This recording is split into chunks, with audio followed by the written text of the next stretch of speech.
আসসালামু আলাইকুম। বাংলাদেশ ক্রিকেটাঙ্গন এখন প্রচণ্ডভাবে সরগরম আপকামিং বিসিবির ইলেকশন নিয়ে। তো বিসিবির ইলেকশনে কেন এই চেয়ারটায় আসলে অনেকে যাইতে চায় সেটা একটা রহস্যজনক ব্যাপার যদিও, এবং সেই জিনিসটার অর্থ মোস্ট অফ দ্য পিপল আসলেই জানে। তবে এখন পর্যন্ত এই নির্বাচনে আমার কাছে মনে হয় যে তিনজন প্রার্থী খুবই হেভি ওয়েট।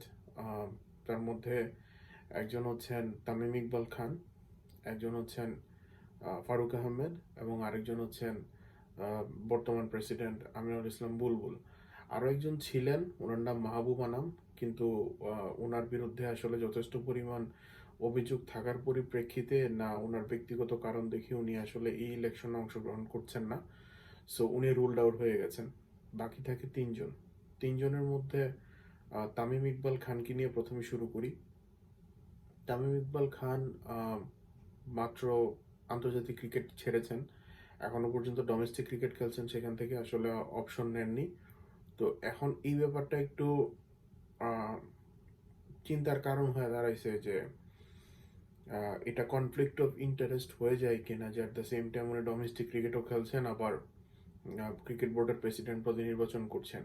তো এই ব্যাপারটা যদি কনফার্ম করা যায় সেই ক্ষেত্রে তামিম ইকবাল খান ইজ এ গুড চয়েস, এবং সবাই চায় আসলে তামিম ইকবালের মতো প্লেয়াররা আসলে জাতীয় দলের যারা রিপ্রেজেন্ট করছে দীর্ঘ সময়, তারা ন্যাশনাল সার্কিট থেকে জাতীয় ক্রিকেট বোর্ডে আসুক। সেই জিনিসটা চায়। তারা আসলে অনেক কিছু ডেভেলপ হবে, ফ্রেশ সেট অফ থিঙ্কিং আসবে, এবং ক্রিকেটের উন্নয়ন হবে। তারপরে যদি আসি আমরা ফারুক আহমেদের ব্যাপারে, ফারুক আহমেদ আসলে ওনাকে দায়িত্ব দেওয়া হয়েছিল অন্তর্বর্তীকালীন এই সরকারের সময়।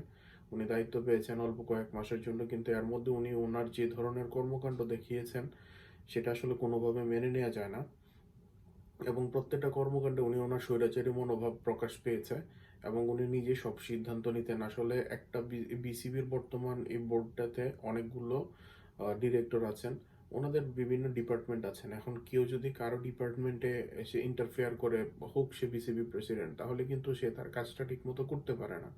ফারুক আহমেদ সেটা তো করেছেন, বিপিএল নিয়ে কেলেঙ্কারি করেছেন, এবং উনি হচ্ছে বিসিবির টাকা পয়সা নিয়েও উনি যথেষ্ট পরিমাণ তালবাহানা করেছেন, যেটা ওনার করাটা উচিত হয়। উনি সবগুলো জিনিস আসলে এক এক সিদ্ধান্ত নিয়েছেন। তো ওনার আসলে যে বর্তমান পরিস্থিতি, সেই পরিস্থিতিতে আমার কাছে মনে হয় যে উনি খুব একটা ভালো পজিশনে নাই, যদিও ওনার পিছনে একটা বড় শিল্প গোষ্ঠী আসলে ইনভেস্ট করতেছে। বাট উনি এই মুহূর্তে আসলে ভালো একটা পজিশনে নাই বলে আমার কাছে মনে হয়। সো সেই জায়গা থেকে বাট উনি একটা heavy weight candidate for sure এই ব্যাপারে, কারণ ওনার সাথে যে জিনিসটা হয়েছে এবং যেভাবে ওনাকে বাদ দেওয়া হয়েছে, উনি ডেফিনেটলি সেটার আসলে রিভেঞ্জ নিতে চাচ্ছেন। গেল দুইজন। নাম্বার 3 হচ্ছে আমিনুল ইসলাম বুলবুল। এই লোকটা আসলে এসে প্রথমে বলছেন যে আমি টি-20 ক্রিকেট খেলতে আসছি, একটা শর্ট টাইমের জন্য আসছি, মান সম্মান নিয়ে আবার চলে যেতে চাই। এখানে ইন্টেনশন ক্লিয়ার, উনি আসলে ইলেকশনের জন্য খুব একটা বেশি দৌড়ঝাঁপ করবেন না। হ্যাঁ, যদি এখানে উনি এই জিনিসটা কনফার্মড হন যে মানুষজন তিনাকে চায়, ডিরেক্টররা তিনাকে চায়, এবং গভর্নমেন্টের থেকে ওনাকে যদি সে ধরনের সাপোর্ট দেওয়া হয়, সেক্ষেত্রে হয়তো হয়তো আমিনুল ইসলাম বুলবুল ইলেকশনটা করবেন এবং উনি ইলেক্টেড হয়ে আসবেন। সেটা আসলে আমাদের বাংলাদেশ ক্রিকেটের জন্য ভালো হবে, কারণ এই শর্ট সময়ের মধ্যে উনি অনেকগুলা ম্যাসিভ ডিসিশন নিছেন। বিশেষ করে ক্রিকেটের দুর্নীতি থেকে শুরু করে আপনার ইনফ্রাস্ট্রাকচার ডেভেলপমেন্ট, এবং হচ্ছে পিচ কিউরেটর চেঞ্জ, সো অনেকগুলো ডিসিশন উনি নিছেন, এবং উনি ট্রিপল সেঞ্চুরির 3টা ভিশন নিয়ে উনি কাজ করতেছেন এবং খুব ভালো কাজ করতেছেন। সো আমার কাছে মনে হয় যে ওভারঅল যদি আপনি চিন্তা করেন, লঙ্গার রেসের জন্য Tamim Iqbal is the best option, এবং শর্টার রেসের জন্য আমিনুল ইসলাম বুলবুল যেটা করতেছেন সেগুলো বাস্তবায়ন করার জন্য তাকে আরও 2 বছরের একটা আসলে বা 4 বছরের একটা টার্মের জন্য তার আসা উচিত বলে আমি মনে করি। কিন্তু সেই জায়গায় ফারুক আহমেদ তার যে ধরনের কার্যকলাপ এর মধ্যে উনি সুযোগ পাওয়ার পরে দেখিয়েছেন, আমার মনে হয় না যে ফারুক আহমেদ আসলে এই বিসিবি ইলেকশনে উনি জিতবেন। সো সব কিছু মিলে আমার কাছে মনে হয় the end of the day ক্রিকেটের ভালোর জন্য যেটা ভালো হয় সেটাই হওয়া উচিত।